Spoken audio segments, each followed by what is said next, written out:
Well, let's back up. Where did it start? So, how many tears have you shed today? I've already cried. Just one solid tear. Just tell us if you think we're doing something dumb. Raises an X-Wing video. Jedi video, Rusty, my nephew, for the first time.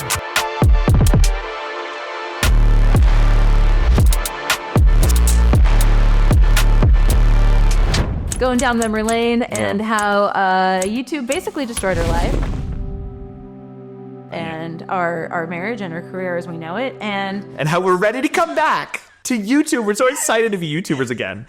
If you're watching this video, you don't know who we are. I'm Boston. I'm Rennie. And we made a YouTube channel that this video was posted on.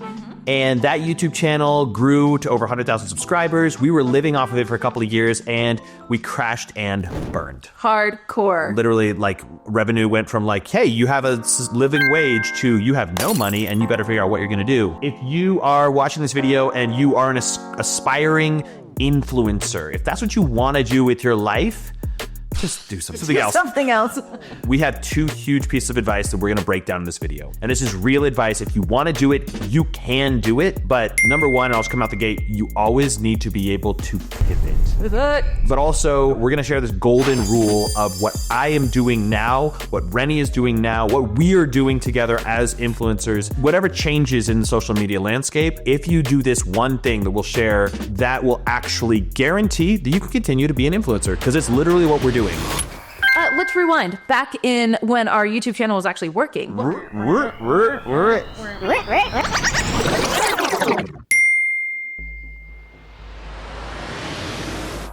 We were making sketches and we were doing mashup comedy. But we had a huge viral video. It has over like 12 million views, I think, at this point. But it was Halo vs. Predator. We were taking huge IP like Halo vs. Predator and mashing them together. And people were loving it. Oh my gosh, we had like only 20,000 subscribers. We were getting millions upon billions of views. If you take like something like Star Wars and then you take like a really cool sport that people like and you throw those together, people will watch it. And the first thing we did was like the Star Wars skiers versus snowboarders. Yeah, heaven forbid. Please don't watch it.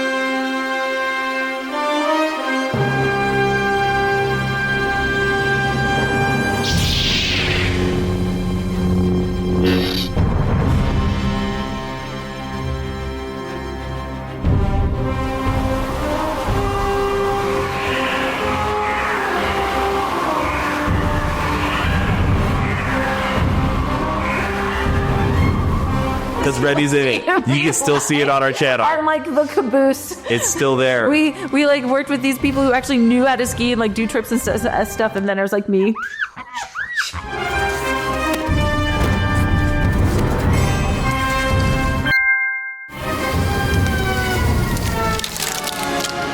But see, I was even worse at you at like I was snowboarding, but I was not a good snowboarder, and I was worse. I was trying to hold a camera and snowboard this, and no.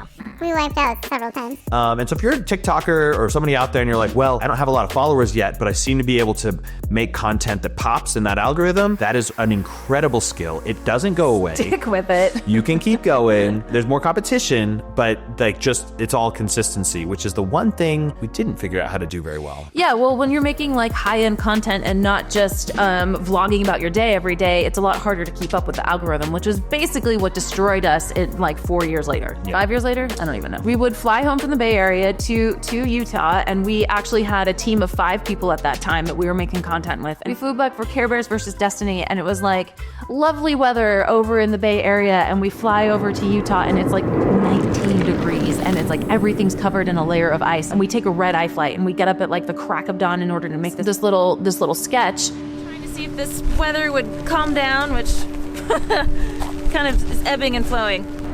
As per usual, freaking rad style, we're in the middle of a freaking storm. So it's been raining on and off all day, hailing a little bit. We're here on the shores of the Great Salt Lake shooting Destiny versus Care Bears. Hi, everyone. I keep missing. And it did really, really well, but I think it's what like broke our channel. Yeah. I think like the lesson here is if you got the hustle, if you got the drive and you know how to reach an audience, you got to go. And you got to figure out systems that can make you do it more efficiently and quickly. And you're going to have to constantly pivot. Pivot, pivot, pivot, whatever you need to do. Pivot, pivot, pivot. We were never able to make a full living except for like one solid year off of YouTube. So I was always working as a freelancer or making short content for Commercials. Yeah, commercials. But a lot of times it was like viral videos for companies. I was auditioning for really bad movies. They were fun. There was this thing called the Color Run. We made a bunch of their viral videos. And like, so we knew how to do that. So we could pick up freelance work just designing cool ad-like content. All of that ultimately led to me getting offered a full-time job to make a YouTube channel at Google. Which you did. And I will say, out of all the things I've done in my life, we made a feature film called Alien Country, which you need to go buy and watch. But out of all the cool things that we've done, I would say the coolest was helping sell corporate enterprise solutions for one of the largest tech corporations in America. I didn't get to work on those videos. Super back curtain. Nobody's allowed behind the scenes. I don't think I ever saw one of those videos. I learned so many skills working at Google. And I really enjoyed my team and the people I got to collaborate with and built friendships for life. But in terms of like the content, I wasn't making sci-fi action comedy except on the side. Except on the weekends. But finally, we hit some dynamite. We had our first video. It was a sponsored video that was like, we got sponsored videos for like $3,000 or $4,000 or $5,000. We had a sponsored video that gave us $60,000 to make a video. We thought we'd hit the big time. We were like, oh my gosh, we've made it. Done it.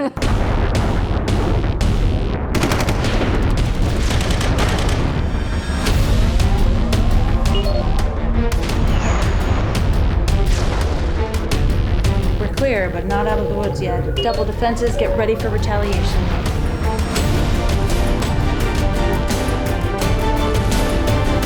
Ready for your command. On my mark. And Life was looking good. now we had 5 people on our channel, right? And we had to put money into the video. So the take home was still per person, like $4,000, $5,000, $6,000. But it was cool. While I was working at Google, we also got another contract for another sponsored video, and it was $150,000. We were just like, score, we are making it. We are making this thing happen. It's not like we were just like, this happened overnight. It took 9 months to negotiate this contract. This company came to us, they they evaluated whether or not we could achieve the concept that they really wanted. We had been working with people from Lucasfilm at the time, and we're like, oh yeah, we got this. We had to make a call, right? Yeah. Because at that point, I was working a full-time job, but then I was also getting freelance work, and I was doing some work with the company. We were going to shoot a bunch of content for the Olympic channel. That's the Jamaican bobsled team and the Nigerian bobsled team we filmed today. I said, well, should I leave Google and go freelance again? And we're like, $150K plus all this got freelance this. work. Let's do it. We moved home To this house. to this place up here. And between 2017 and 2018, that's when YouTube shut our business down.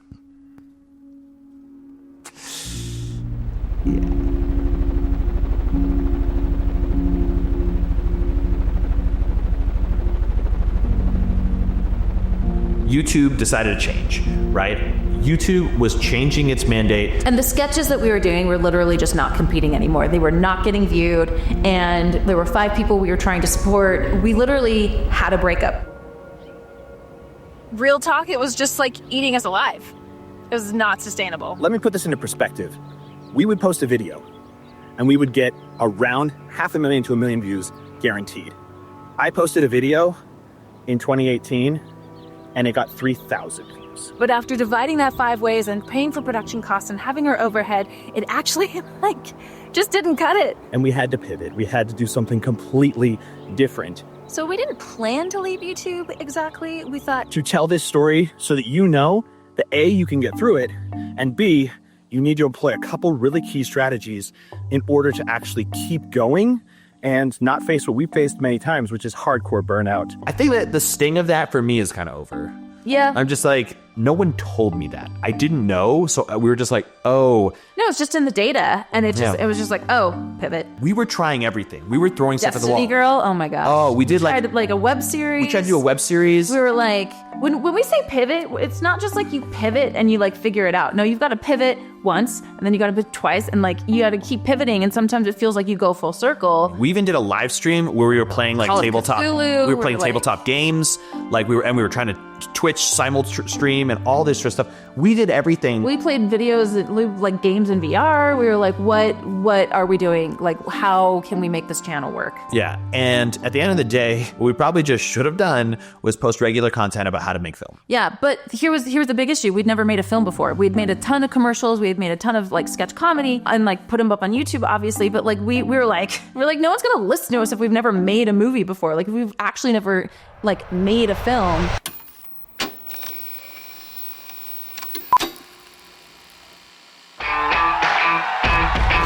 Evening, folks. This is an original. Ladies and gentlemen, are we ready for a little demolition derby? The craziest thing that you could imagine happened at the fairgrounds. Come on! Does Everly know about this? Yes, she was there when it happened. When what happened exactly? I may have opened a portal to another planet.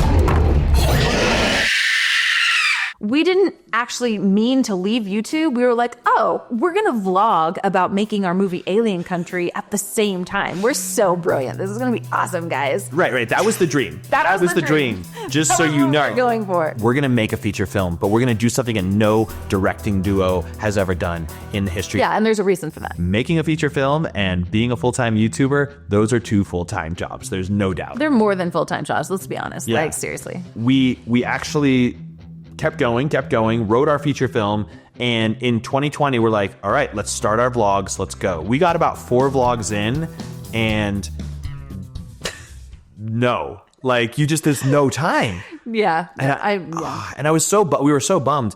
But the whole time we were making our film, we were shooting vlog content and doing this. And we wanted to post it, even just post to social media. Which we did a little bit. It's not like we were complete failures, but just like to really curate the content and make the vlogs in real time was just not possible. But this is information that we wanted to get to people. It's like, how do you make an independent film? How do you make a feature film, let alone one like Alien? I don't think. Aliens have invaded. They're here in Blue River. Okay, but maybe it's a good alien. Right? Like maybe it's here to help us. Oh, it's a bad alien. Which, just so you know, you should go watch Alien Country right now. It's available. It's live throughout the world. But it's a sci-fi action comedy. We had like motorcycles and aliens, demolition derbies, visual effects, like action, fighting, bar fights. It's crazy. It was a really involved film. We threw everything that we wanted to, but it was all the stuff we started doing on YouTube. All of our sci-fi action comedy chops. We said, let's put that in 97 minutes. Why does my baby daddy have to start a bar fight and an alien invasion all in one night? I'm gonna throw up. We're all gonna end up dead, probably. No, I promise. No one is going to end up dead. Yep, that's a dead body, all right. I think something that's really unique about our movie is that like it doesn't hold back and it just moves along at a YouTube pace.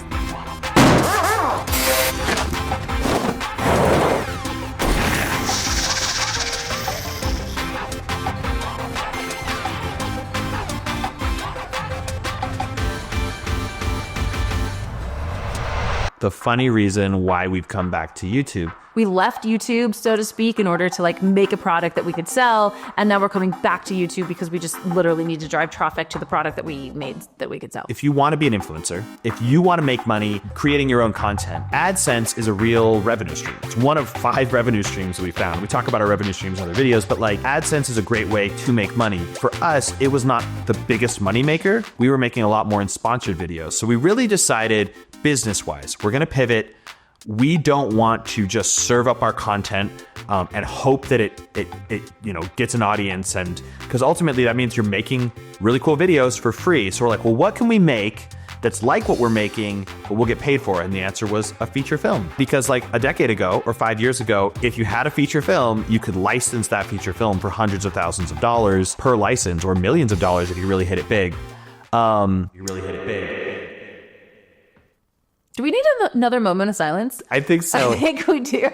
Here's my advice to filmmakers. If you're a filmmaker watching this, that world's done. It's AdSense again. Literally, now what we have are platforms. They're called AVOD, Advertised Video on Demand. We talk about that more at Indie Film School and other places, but basically it's a YouTube model for feature films. It's basically like our film will probably make the most money in an AVOD platform, which is basically YouTube or Tubi or a platform like that. That actually leads to this biggest piece of advice that Rennie and I wanted to share with creators out there. This is the one thing, if you learn nothing else from this video, you don't care about us, our story, whatever, but the biggest advice is, as a creator, you need to create a product that is your creation, your art. In our case, it's our feature film, Alien Country. We didn't just like make a movie, we made a brand. It's called Alien Country. Like we live in the desert where there's like alien UFO lore all over the place. That we needed to create products as we were putting content out into the world. And we basically created a game night in a box or a date night in a box, whatever you want to call it, where you can watch an alien movie, you can eat some alien themed nachos, and you can play an alien themed game, and you can like read up on the lore and the history of the history of aliens in the world, and people get really excited. That's amazing. Go us. I think at the end of the day, this company that was going to pay us $150,000 to go off and be YouTubers, you know, what we thought was going to be like a full-time job for us. Ultimately, we were pushing somebody else's product, and we've always made other people money on YouTube. Like sponsorships would come to us to make their company money, right? And now it was time for us as influencers, as creators, to make our own money with our own products. So that's the lesson that we learned the hard way over the last 12 years. I want to get a little real here. Like, how do you feel coming back to YouTube? Like, be honest. It's a mixed bag for me because, one, we wanted to do this. We desperately wanted to share all the content that we've been building and filming for 4 years, making Alien Country. We just didn't have the bandwidth. And so that's something that I want to finish, and I want to see to the finish line. But I'm be honest, I'm like super nervous. We know how much work YouTube is moving forward, so it's like, will it pay out? Will it pay off? Will we even grow? Will people care? I don't know. It's just it is a little daunting. So yeah, I think, you know, we've got goals. We would love to see this channel grow, especially in the next few months. I'd love to see it double in subscriber count, but like that means we're meeting new fans and new subscribers and people who want to learn how to make films or want to learn how to just, you know, learn more about us. We were going through some of our old comments, and one of them was like, these two were so corny. And I was like, yeah. You're welcome. Thanks. Well, I also am a dad, so I get to make those jokes. So let's review our advice for aspiring filmmakers and or influencers. You have to learn how to pivot, and you're not just going to pivot once or twice. It's probably going to be like 10,000 times over the next couple of years. So just get used to it. It's the content you're making. It's your whole business plan. But that leads to the golden rule number 2 is you really have to have your own product. I would say, and that's not going to live on social media. Social media is going to find the audience, but it's kind of like being at a marketplace or like a big farmer's market. The traffic's there, and 99 times out of 100, literally these are the numbers, people are going to walk by your social media and not even farmer's blink. market stall. Yeah. But 1 in 100 is going to go, oh, what's this? Oh, you guys made a feature film? I like that. Ooh, it's a cool film. Let's Sci-fi? Aliens? What? Yeah, and so you own your own product, and you can take that and you own that and you drive people to that, which is why if you go to aliencountry.com right now, you can get our full Alien Country Party Box experience. Literally tonight, if you have friends coming over, you're like, what are we going to do? I don't know. Get Alien Country, throw an instant party. That's the thing. That's what we're here to share with you. Content just isn't the end result anymore. It's the process. And life is the process. Art is the process. The process is art. Yeah, we have our art. We have the reason we make our art, and then we have the craft. Kind of like this video here, we're explaining how we made it and how we did this, all that stuff. And I just think that the reality is you have to be willing to share, because that's people want to know, and we want to share. So ask us whatever questions. You can leave comments and say, hey, well, tell me about this, tell me about that. If you agree or disagree, we'd love to hear from you. So that's us. Check out Alien Country, and we'll see you on YouTube. We're back.